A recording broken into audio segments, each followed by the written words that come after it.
हाय दोस्तों, हर गंगे नमामि गंगे। आज हम आपको हरिद्वार के प्रमुख 15 स्थानों पे लेके जाएंगे। ऐसे तो हरिद्वार में घूमने के लिए हजारों जगह है, लेकिन प्रमुख स्थान जहाँ पे आपको एक बार जरूर जानी चाहिए जब भी आप हरिद्वार की यात्रा करते हैं। और कुछ ऐसे स्थान का भी हम आपको नाम बताएंगे और दर्शन कराएंगे जहाँ पे जाना आपको काफ़ी ज़्यादा जरूरी होती है। वहाँ की मान्यता है कुछ ऐसी आपको मिलने वाली है। इस वीडियो में हम आपको बताने वाले हैं कि हरिद्वार आप कैसे आएँ, कहाँ पे रुके, खाने पीने की व्यवस्था यहाँ पे क्या होने वाली है, और कुछ हम आपको ऐसे भी यहाँ पे दृश्य दिखाएंगे जहाँ पे आप फ्री रुक सकते हैं। शांत वातावरण आपको मिलेगा और 16 संस्कार भी आपको फ्री मिल जाएगा।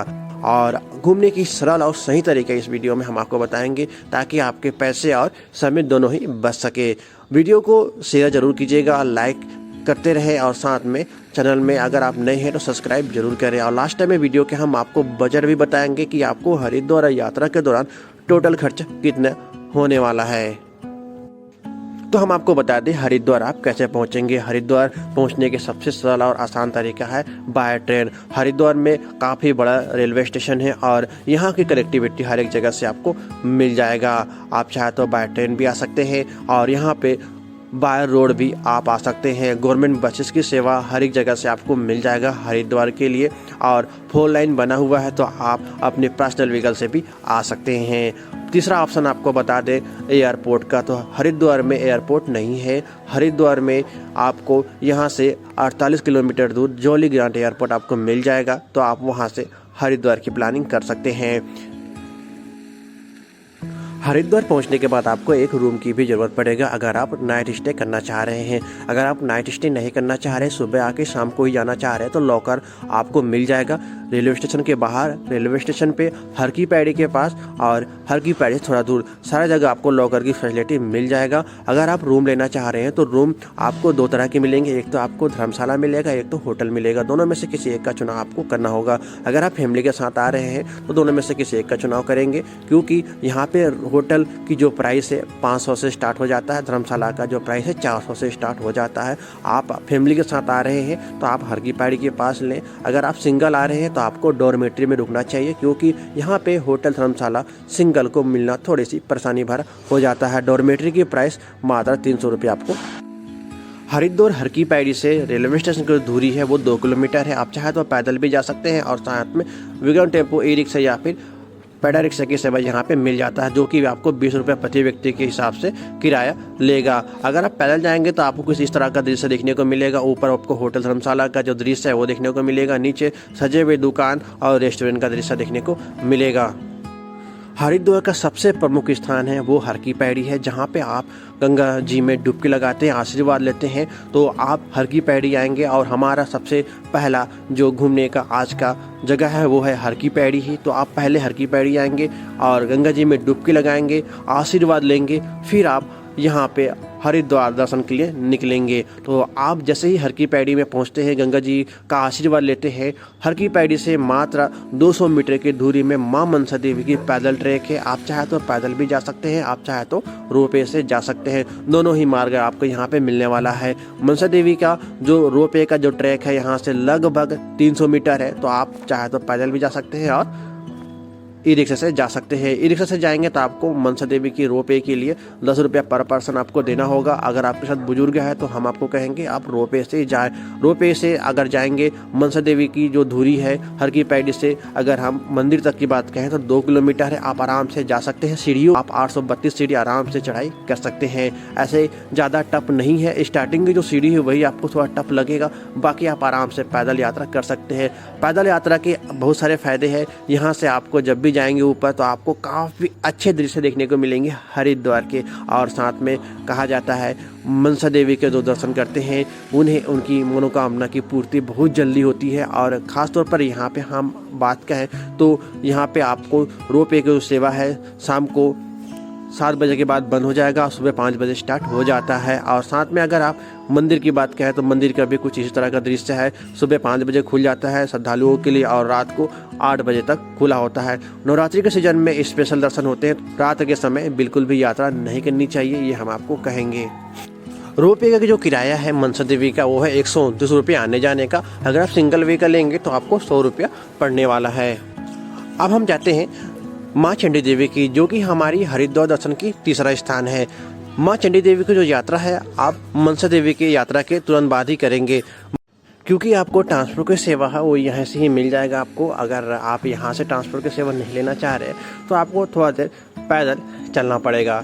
यहाँ की ट्रांसपोर्ट की सेवा है 95 रुपीज़ पर पर्सन आपको देना होगा। अगर आप दोनों ही जगह रोपवे से यात्रा करना चाह रहे हैं तो आपको कम्बो टिकट लेनी चाहिए, जो कि आपको 444 रुपये प्रति व्यक्ति के हिसाब से देना होगा। माँ मनसा देवी से चंडी देवी की दूरी है 6 किलोमीटर है और 6 किलोमीटर का आपको 95 रुपीज़ पे करना होगा। वो दोनों ही मंदिर के दर्शन में आपको समय लगेंगे। अगर आप रोपवे से कर रहे हैं तो आपको मात्र 1 घंटा मनसा देवी, 1 घंटा चंडी देवी, यानी 2 घंटे में आप दर्शन कर लेंगे। अगर आप पैदल यात्रा कर रहे हैं तो आपको 3 से 4 घंटे में आप आराम से पैदल भी दर्शन कर लेंगे। तो आप ये समय का जरूर ध्यान रखें और नवरात्रि के सीजन में थोड़ा सा आपको समय ज़्यादा देना होगा। हमने चौथे स्थान पर रखा है कंखल। कंखल में भगवान शिव बसते हैं। कंखल में भगवान शिव का ससुराल है दक्षेश्वर महादेव मंदिर। अब हम आपको बता दें, अगर आप केवल एक हैं जो कि हरिद्वार घूमने आए हैं, अगर आप ग्रुप में हैं तो आपको एक विक्रम टेम्पू कर लेनी चाहिए, जो कि आपको काफ़ी सस्ता और आसान तरीका आपका होने वाला है। अगर आप सिंगल है तो आपको हर की पैड़ी से चंडी देवी से आपको 30 रुपये पर पर्सन के हिसाब से कंखल दक्षेश्वर महादेव मंदिर में आपको ड्रॉप करेंगे विक्रम टेम्पू वाले। और साथ में अगर आप ग्रुप में हैं तो आपको एक टेम्पू ही बुक करनी होगी, 500 रुपये आपको लेगा। और आपको इस वीडियो में हम आपको जो जो स्थान बता रहे हैं वो आप लिख लीजिएगा। आप उन स्थानों का उन्हें नाम बता दीजिएगा, जैसे तो वो अपने से ही बताएंगे कि आपको कौन कौन स्थान पे घूमना चाहिए। तो चलते हैं कंखल के दर्शन आप करते हैं।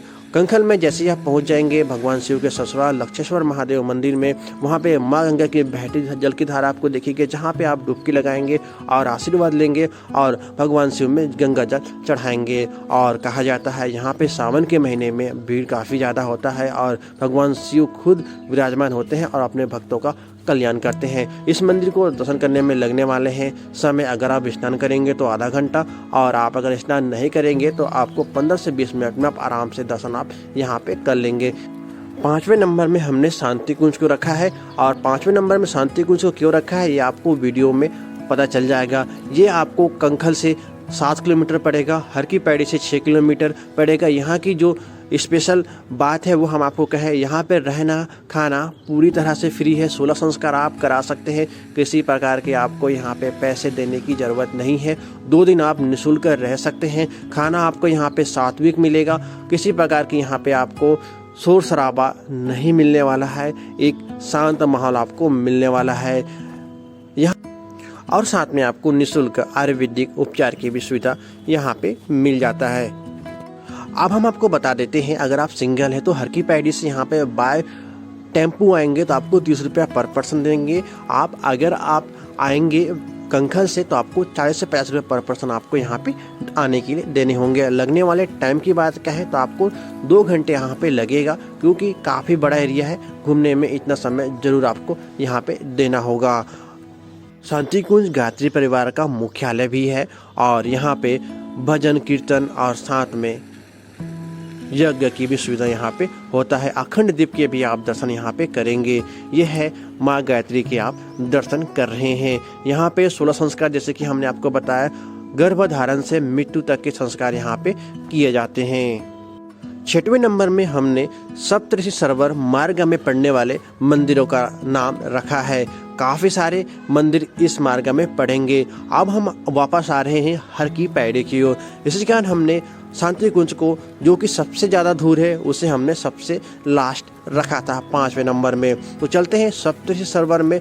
जैसे ही इस मार्ग में आप एंट्री करेंगे तो आपको सबसे पहले माँ वैष्णो देवी की गुफा के दर्शन आपको होंगे। यहाँ पे आपको 10 रुपया एंट्री शुल्क देना होगा। आप आराम से आधे घंटे के समय में काफ़ी अच्छे दर्शन आप यहाँ पे कर पाएंगे।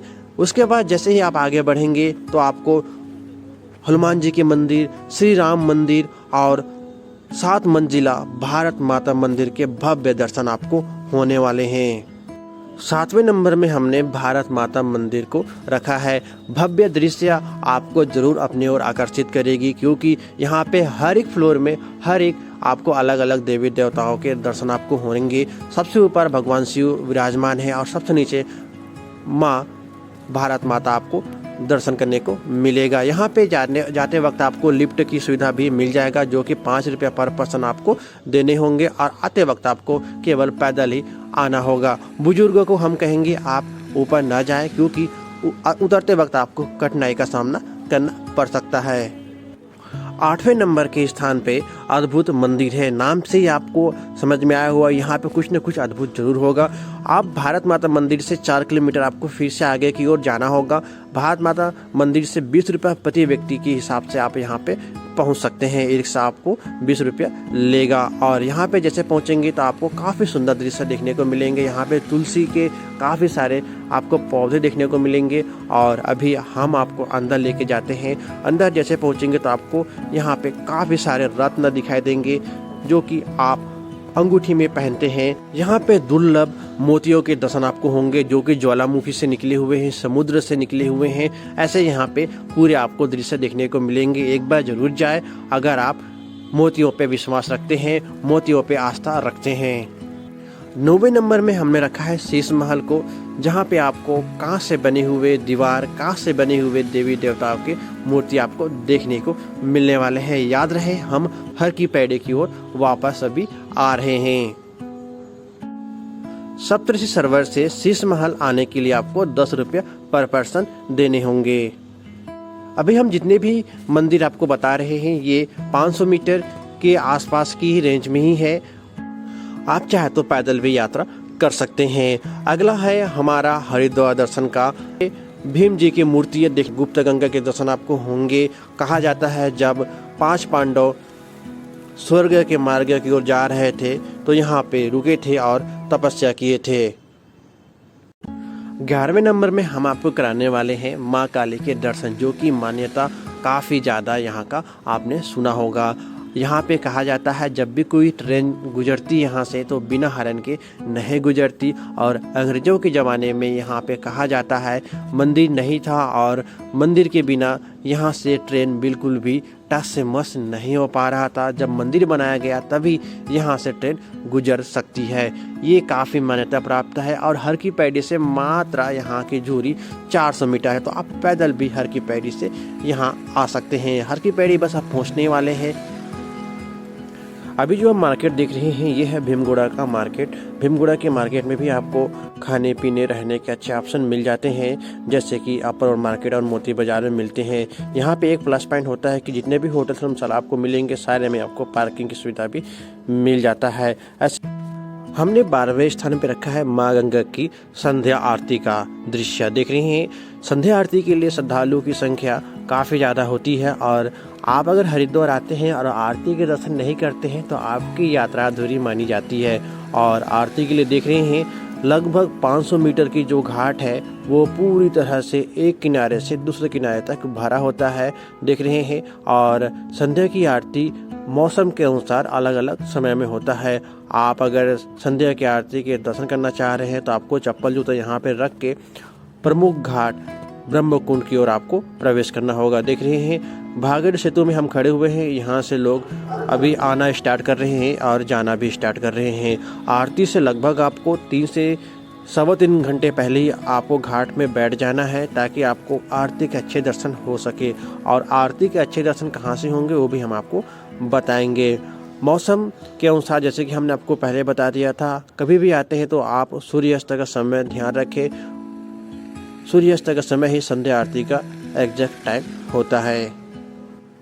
यहीं से ही आपको आरती के दर्शन होते हैं, और यहीं पे ही 2 से 3 घंटे पहले ही लोग बैठ जाते हैं ताकि दर्शन अच्छे से कर सकें।